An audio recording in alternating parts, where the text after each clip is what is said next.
लम्हा जब अर्जुन ने ट्रेन की खिड़की के शीशे में झांका और उसे अपना ही चेहरा नजर आया। मुर्दा, सफेद, आंखें बिल्कुल खाली। लेकिन उसके बिल्कुल सामने बैठे अजनबी का उस शीशे में कोई अक्स नहीं था, बिल्कुल भी नहीं। और फिर वो अजनबी बहुत आहिस्ता अपनी गर्दन मोड़कर सीधा अर्जुन की आंखों में देखने लगा। आखिर तक नहीं, क्योंकि जब आपको पता चलेगा कि वो मुसाफिर इस आखिरी ट्रेन में हर बार क्यों आता है, तो आप कभी रात को अकेले सफर नहीं करेंगे। चलिए मैं आपको बताता हूं कि यह सब कैसे शुरू हुआ।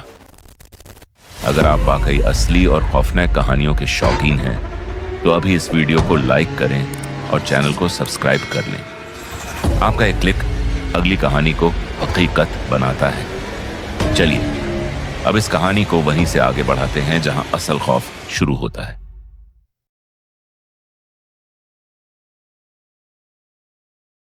अर्जुन कुमार दिल्ली में एक कंपनी में काम करता था। उम्र कोई 25-26 साल। अकेला रहता था एक छोटे से कमरे में, करोल बाग के इलाके में। उस रात उसे अपने घर लखनऊ जाना था। घर में कोई छोटा सा काम आ गया था, बस इतना ही।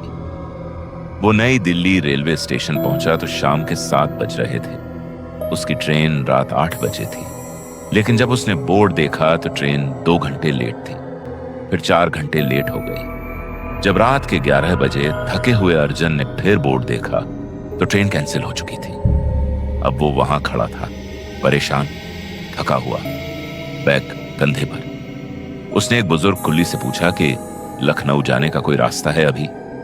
उस बुजुर्ग ने एक तरफ पे इशारा किया और कहा, रात की आखिरी ट्रेन है, 11:45 पर जाएगी, प्लेटफॉर्म नंबर 7 से।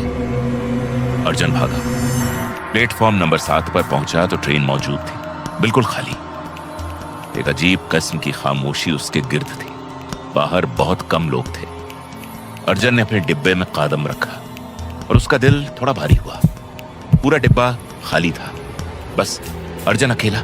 उसने सोचा, यह आखिरी ट्रेन है, रात को लोग कम ही सफर करते हैं, कोई बात नहीं। वो अपनी सीट पर बैठ गया, बैग ऊपर रखा और मोबाइल निकाल लिया। ट्रेन आहिस्ता आहिस्ता चलने लगी। बाहर दिल्ली की रोशनियां पीछे रहने लगी। फिर अंधेरा आ गया। अर्जुन की आंखें भारी होने लगी। मोबाइल की चमक कम हुई और वो आंखें बंद करके जरा टेक लगा गया। ट्रेन चलती रही। थोड़ी देर बाद किसी स्टेशन पर रुकी। अर्जुन की आंख खुली। बाहर लिखा था कन्नौज। वो दोबारा आंखें बंद करने वाला था कि उसे महसूस हुआ कोई डिब्बे में चढ़ा है। कदमों की आवाज आई, भारी, आहिस्ता, यकसा। अर्जुन ने आंखें खोली। उसके सामने वाली सीट पर एक आदमी बैठा, बड़ी उम्र का लगता था। पुराना धोती कुर्ता पहने, सर पर एक पुरानी टोपी, चेहरा नीचे झुका हुआ था, इसलिए अर्जुन सिर्फ उसकी ठोड़ी देख सकता था। अर्जुन ने सोचा, चलो कोई मुसाफिर है। उसने मोबाइल वापस उठाया, लेकिन फिर कुछ अजीब हुआ। अर्जुन ने मोबाइल रखा और सामने देखा। वो आदमी थोड़ा और करीब था। अर्जुन ने एक बार फिर मोबाइल देखा और फिर उठाकर सामने देखा। वो आदमी फिर थोड़ा और करीब था। जैसे हर बार जब अर्जुन की नजर हटती थी, वो आदमी सरकता था। अर्जुन का दिल तेज हुआ। उसने गौर से देखा। वो आदमी बिल्कुल साकित बैठा था, पत्थर की तरह। सांस की कोई हरकत नहीं, कपड़ों में कोई हलचल नहीं। अर्जुन ने आहिस्ता आवाज दी। अर्जुन ने थोड़ी कांपती आवाज में कहा, भाई साहब आप ठीक हैं? कोई जवाब नहीं। अर्जुन के गले में कुछ अटका। उसने खिड़की की तरफ देखा। बाहर अंधेरा था, सिर्फ ट्रेन की रोशनी शीशे पर पड़ रही थी। और फिर अर्जुन ने शीशे में देखा। अपना चेहरा नजर आया, पीला, डरा हुआ। लेकिन सामने वाली सीट जहां वो आदमी बैठा था, उसकी कोई परछाई नहीं थी, कोई अक्स नहीं, बिल्कुल खाली। अर्जुन का जिस्म ठंडा पड़ गया। उसने बहुत आहिस्ता सामने देखा। वो आदमी अब उसकी सीट के बिल्कुल सामने बैठा था और उसका चेहरा आहिस्ता आहिस्ता ऊपर उठ रहा था। अर्जुन भागा। वो उठा और डिब्बे के बाहर भाग गया। ट्रेन चल रही थी। वो अगले डिब्बे में घुसा, वहां भी खाली। फिर अगला डिब्बा खाली, फिर अगला खाली। सारी ट्रेन खाली थी। अर्जुन का सांस उखड़ गया। वो एक डिब्बे के कोने में बैठ गया। हाथ कांप रहे थे। तभी उसकी नजर फर्श पर पड़ी। सीट के नीचे एक पुराना अखबार था। वो उठा, सोचा कुछ नहीं, बस हाथ गए और अखबार उठा लिया। अखबार पुराना था, तारीख धुंधली थी, लेकिन एक खबर साफ दिख रही थी। खबर का सरनामा था, दिल्ली लखनऊ एक्सप्रेस में कत्ल, मुसाफिर विक्रम सिंह की लाश मिली, आखिरी ट्रेन का वाहिद मुसाफिर। अर्जन के हाथ रुक गए। खबर में लिखा था कि विक्रम सिंह नामी एक आदमी 3 साल पहले इसी ट्रेन में अकेला सफर कर रहा था, इसी रात दिल्ली से लखनऊ। और सुबह जब ट्रेन लखनऊ पहुंची तो वो मरा पड़ा था, गला दबा हुआ, और उसकी गर्दन में पहना हुआ ताबीज जो उसकी मां ने दिया था गायब था। खबर में लिखा था, कातिल कभी नहीं पकड़ा गया। अर्जन के हाथ से अखबार गिर गया। तभी डिब्बे का दरवाजा आहिस्ता आहिस्ता खुलने लगा। वो आदमी अंदर आ रहा। अर्जन भागा डिब्बे के दूसरे सिरे की तरफ। दरवाजे को ठोकर मारी, बंद था। उसने मुट्ठी से दरवाजा पीटा। ट्रेन की आवाज में सब दब गई। उसने पीछे देखा, वो आदमी बिल्कुल 3 कदम दूर था। अब अर्जन ने आंखें बंद की और फिर उसका हाथ किसी चीज से लगा। डिब्बे की दीवार पर एक पुराना लॉकर था, बिल्कुल सीट के नीचे, बंद पड़ा था। वो बैठा, लॉकर का कुंडा खींचा, पहले नहीं खुला, फिर पूरी ताकत लगाई। लॉकर खुल गया।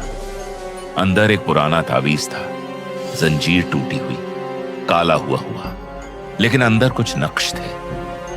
अर्जन को याद आया, अखबार में लिखा था, विक्रम का ताबीज गायब हुआ था। यह वही था जिसने विक्रम को मारा। उसने यह ताबीज छीन लिया और इसी ट्रेन में, इसी लॉकर में छुपा दिया और उतर गया। अर्जन ने ताबीज उठाया, हाथ कांप रहे थे। उसने पीछे देखा, वो आदमी रुक गया था। पहली बार उसने रुका। उसकी आंखें अब अर्जन के हाथ पर थी, उस ताबीज पर। अर्जन उठा, कांपते हाथों से खिड़की खोली। ट्रेन तेज चल रही, बाहर अंधेरा था और उसने वो ताबीज पूरी ताकत से बाहर फेंक दिया। उसी लम्हे एक चीख आई। नहीं, चीख नहीं, कोई आवाज नहीं, बस एक ठंडक पूरी ट्रेन में, जैसे कोई बहुत बड़ी चीज आई और चली गई। और डिब्बे में कोई नहीं था। सामने वाली सीट खाली थी। अर्जन फर्श पर बैठ गया, हांफता हुआ, लरचता हुआ। ट्रेन आहिस्ता हुई और एक स्टेशन पर रुकी। अर्जन उठा, किसी तरह बाहर निकला, प्लेटफॉर्म पर कदम रखा और एक रेलवे मुलाजिम ने उसे देखा। उस मुलाजिम ने अर्जन का चेहरा देखा और कहा, रेलवे मुलाजिम ने हैरानी से कहा, भाई आप इस ट्रेन से आए हैं? अर्जन ने हां में सर हिलाया। मुलाजिम ने कहा, यह तो नई दिल्ली का स्टेशन है। अर्जन ने चौंक कर इर्द गिर्द देखा, वही बोर्ड, नई दिल्ली। अर्जन ने कहा, लेकिन मैं लखनऊ जा रहा था, ट्रेन 4 घंटे चली। मुलाजिम ने आहिस्ता से कहा, भाई ये ट्रेन आज रात चली ही नहीं थी। ये 3 साल से बंद है। जिस रात विक्रम सिंह का कत्ल हुआ, उसी रात से इस रूट की आखिरी ट्रेन हमेशा के लिए बंद हो गई थी। अर्जन ने पीछे मुड़कर ट्रेन देखी। प्लेटफॉर्म पर कोई ट्रेन नहीं थी, कुछ भी नहीं, बस पटरियां, अंधेरी, खामोश, खाली। अगर यह कहानी आपको आखिर तक बांधे रख सकी है तो अभी सब्सक्राइब करें, क्योंकि अगली वीडियो पहले से ज्यादा खौफनाक है। बेल आइकन दबाना मत भूलें। अगली बार तक महफूज रहें और याद रखें, जब आखिरी ट्रेन खाली हो तो सोचें कि आप वाकई अकेले हैं या नहीं।